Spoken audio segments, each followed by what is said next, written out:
time to rethink our new laws on regulating marijuana use. Many states have been passing laws to legalize recreational marijuana.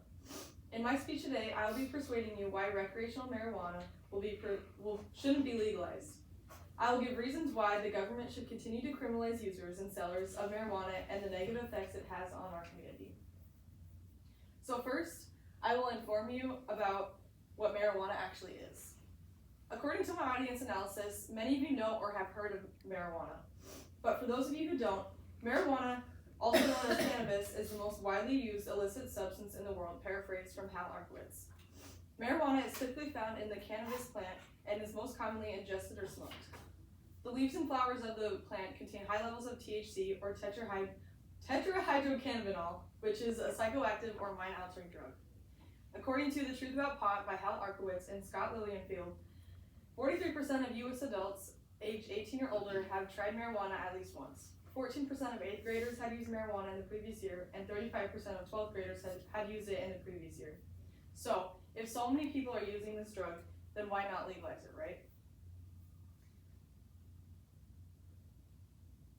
When I asked my peers in my audience analysis how many states it was legal in, only 37% of responders knew the correct answer. As of 2024, marijuana is legal in 24 states.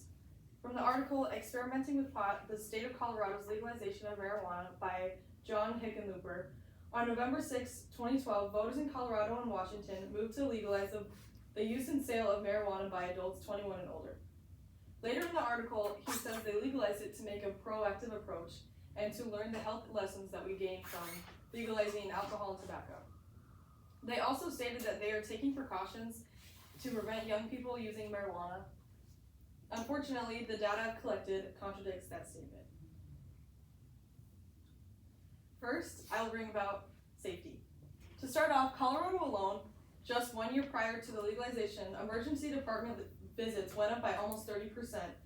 The Rocky Mountain High Intensity Drug Trafficking Area reports that ED visits related to marijuana of those of any age increased by 29% in the first year of progression and use, said Jonathan Calkins in Consequences of Marijuana Use.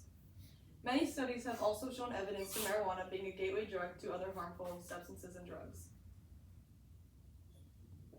A gateway drug is a drug that might not seem that bad when you first try it, but as you use it more frequently, you're more likely to experiment with harder drugs which are more unsafe. Jeffrey D. Simone in the article, Is Marijuana a Gateway Drug? States, in truth, the primary cause for concern about marijuana use may be the hazardous illegal drugs such as cocaine.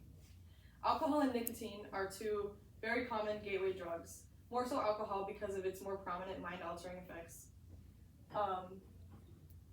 With new easy access to marijuana and it becoming more commonly used, that leads to more people using it unsafely and drawing it to other drugs as well. Another reason why it's so dangerous to legalize is because of the negative effects it has on students.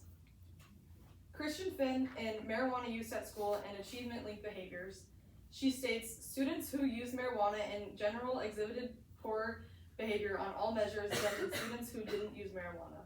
Students who used at school had lower grades, lower participation, worse attendance, more academic dishonesty, and were disciplined more often than general users. These are all reasons why I believe the government should continue to criminalize the recreational sale and use of marijuana.